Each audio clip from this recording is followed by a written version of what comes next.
Hi friends! Welcome to Nischala's kitchen. ఈరోజు నిశ్చలాస్ కిచెన్‌లో special dry fruit chikki. అన్ని హెల్తీ ఇంగ్రీడియెంట్స్ మాత్రమే యూజ్ చేసి ఈ డ్రై ఫ్రూట్ చిక్కీ ఎలా తయారు చేయాలో చూసేద్దామా?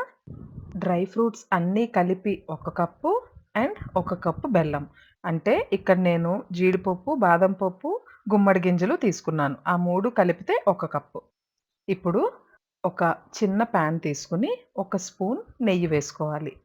నెయ్యి కొంచెం వేడైన తర్వాత ఫస్ట్ పొడుగు పొడుగు ముక్కలుగా కట్ చేసుకున్న బాదం పప్పులు వేసుకొని కొంచెం ఫ్రై చేసుకోవాలి.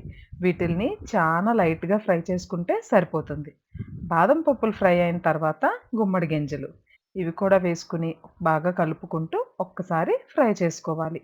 ఈ ఫ్రై చేసుకునే ప్రాసెస్ అంతా కూడా సిమ్‌లోనే జరగాలి. ఇప్పుడు లాస్ట్‌లో జీడిపప్పు. ఇవి కూడా వేసుకొని ఫ్రై చేసుకోండి. అండ్ ఇక్కడ నేనైతే ఈ 3 డ్రై ఫ్రూట్స్‌ని వాడాను. ఈ డ్రై ఫ్రూట్స్ ఏవి వాడాలి అనేది టోటలీ మీ చాయిస్. మీకు ఏ డ్రై ఫ్రూట్స్ నచ్చితే అవి వాడుకోవచ్చు. అండ్ కొలత మాత్రం ఒకటికి ఒకటి. అంటే ఒక కప్పు బెల్లంకి ఒక కప్ మీరు తీసుకునే నట్స్ అన్నీ ఉండాలి. ఇప్పుడు ఇవి కొంచెం ఫ్రై అయిపోయిన తర్వాత పక్కన తీసి చల్లార్చుకోండి. చూడండి ఇప్పుడు నేను ఈ 3 వేపిన తర్వాత కప్‌లోకి గాని తీసుకుంటే కరెక్ట్‌గా ఒక కప్పు మెజర్ ఒస్తుంది. సో, ఒక కప్ బెల్లంకి ఒక కప్ మిక్స్‌డ్ డ్రై ఫ్రూట్స్. అవి పక్కన పెట్టుకొని, ఇప్పుడు పాకం రెడీ చేసుకోవాలి. దానికి ఒక మందపాటి పాన్ తీసుకొని, అందులో ఒక పెద్ద స్పూన్ నెయ్యి వేసుకోవాలి. నెయ్యి కొంచెం అలా కరుగుతూ ఉండగానే అందులోకి మనం తీసుకున్న ఒక కప్ బెల్లం. ఈ బెల్లం నేను గ్రేట్ చేసుకొని వేసుకుంటున్నాను. ఒకవేళ మీ దగ్గర గాని ఆల్రెడీ పౌడర్డ్ బెల్లం ఉంటే అది వేసేసుకోవచ్చు డైరెక్ట్‌గా. ఇప్పుడు మనం బెల్లం ఒక కప్పు తీసుకున్నాం కదా! ఈ పాకంలోకి పావు కప్పు వాటర్ వేసుకోవాలి. అంటే ఒక కప్పు బెల్లంకి పావు కప్పు వాటర్. పావు కప్పు వాటరే వేసాం కాబట్టి పాకం త్వరగా వచ్చేస్తుంది. సో, అటు ఇటు వెళ్ళకుండా దగ్గరుండి కలుపుకుంటూనే పాకం రెడీ చేసుకోవాలి. ఏమాత్రం మీరు కలపడం ఆపేసినా సరే పాకం మాడిపోతుంది సరిగ్గా రాదు. చూడండి.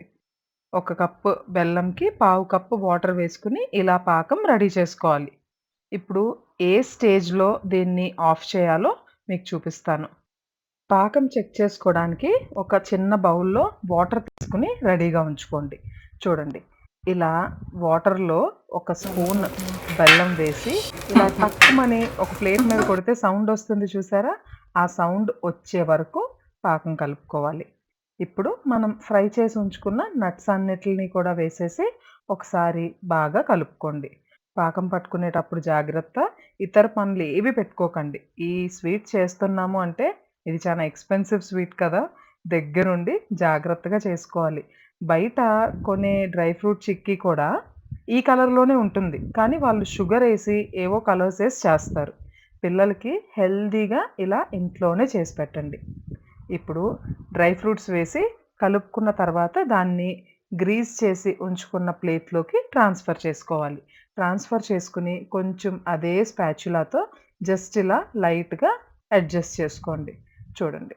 జస్ట్ నేను స్పూన్‌తో చూపిస్తున్నట్టుగా అడ్జస్ట్ చేసుకోవాలి. ఇప్పుడు ఇది ఆరేంత వరకు కూడా దీన్ని కదపకూడదు.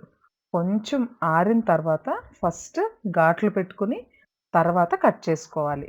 ఇదేమి మనకి పర్ఫెక్ట్‌గా స్క్వేర్ షేప్‌లోనో, లేదంటే ఇంకేదన్నా షేప్‌లోనో రాదు. ఇప్పుడు నేను దీన్ని పిజ్జా కట్టర్‌తో కట్ చేస్తున్నాను. పిజ్జా కట్టర్‌ని కూడా కొంచెం నెయ్యితో గ్రీజ్ చేసుకొని, అలా నేను స్క్రీన్‌లో చూపిస్తున్న విధంగా కొంచెం కొంచెంగా ఘాట్లు పెట్టుకోండి. ఇది ఇంకా పూర్తిగా ఆరలేదు. పూర్తిగా ఆరిందంటే ఘాట్లు అస్సలు పెట్టుకోలేం కాబట్టి, కొద్దిగా ఆరిన తర్వాత ఘాట్లు పెడుతున్నాను. మీ దగ్గర గాని పిజ్జా కట్టర్ లేకపోతే నైఫ్‌తో అయినా, స్పూన్‌తో అయినా ఇట్లా ఘాట్లులాగా పెట్టుకోవచ్చు. ఇప్పుడు ఈ ఘాట్లు పెట్టుకున్న తర్వాత ఒక్క 5 నిమిషాల పాటు గాని ఫ్యాన్ కింద వదిలేస్తే చూడండి ఇలా గట్టిగా తయారవుతుంది. ఇప్పుడు దీన్ని చిన్న చిన్న ముక్కలుగా కట్ చేసుకొని స్టోర్ చేసుకోవడమే. అంతే. Tasty and healthy dry fruit chikki ready అయిపోయింది. ఏమాత్రం కంగారు పడి కట్ చేయాలి అని అనుకోకండి. ఇప్పుడు ఒకవేళ గాని సరిగ్గా ఆరకుండా కట్ చేస్తే ఇలా కొంచెం సాగేలాగా ఉంటుంది. దాన్ని పర్ఫెక్ట్‌గా ఆరనిచ్చి కరెక్ట్ టైమ్ ఇస్తే చూడండి. ఇట్లా కట్ చేయగానే ఇరిగిపోతుంది. ఈ స్టైల్‌లో.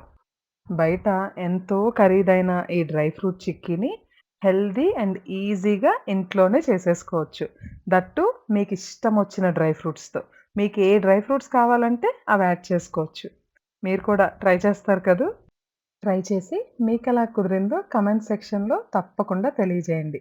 అండ్ మీకు గాని నచ్చినట్లయితే మీ ఫ్రెండ్స్ అండ్ ఫ్యామిలీ మెంబర్స్‌తో కూడా షేర్ చేసుకోండి. అండ్ ఎవరన్నా ఛానెల్‌ని సబ్స్క్రైబ్ చేయకుండా చూస్తున్నట్లయితే సబ్స్క్రైబ్ చేయండి. Bye everyone.